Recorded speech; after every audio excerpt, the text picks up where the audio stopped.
Alright, this is just a little update video for you guys. My Rambutan tree.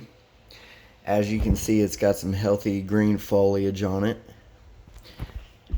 And what I noticed the other day was that new growth coming right out of the center of the main stem, starting to spread apart.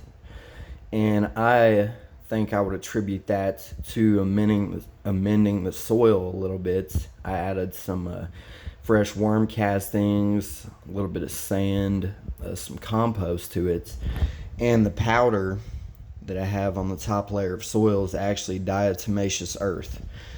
Starting to have a little issue with some fungus gnats, and hopefully I'll be getting that under control real soon. Now, what the diatomaceous earth does is when the fungus gnats burrow down into the soil, they'll lay their eggs, their larvae will hatch, and they'll actually start feeding on the roots of the plants. Now, I got to this one early. I put the diatomaceous earth on the soil early, so I haven't had an issue with that. My Rambutan tree, but my 5-year-old Barbados cherry tree, I have. Actually, I believe the infestation came from that tree. When I bought it, the soil, it was really root bound in the soil. And I started noticing a couple little gnats flying around my house.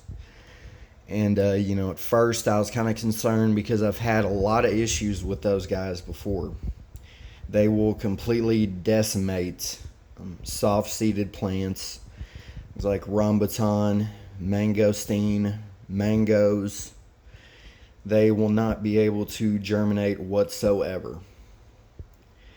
And for me, I'm trying to start my own nursery, so that's a huge problem. So I'm going to try to stay on top of that with the diatomaceous earth and just kill them as I see them. And also any other soft-seeded plants that I try to germinate with the seeds, I'm going to isolate from the rest of the population of my other plants, and I'm going to put them in a tote and seal it up as best as I possibly can.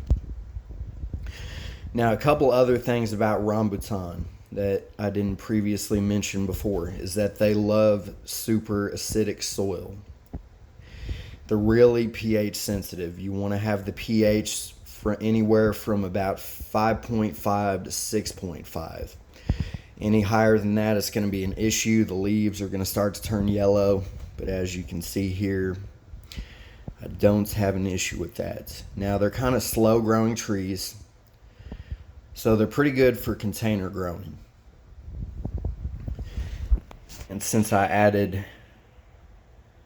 that to the soil, like I said, the worm castings, a little bit of rich organic compost, some leaves also from my Barbados cherry tree that had broken down.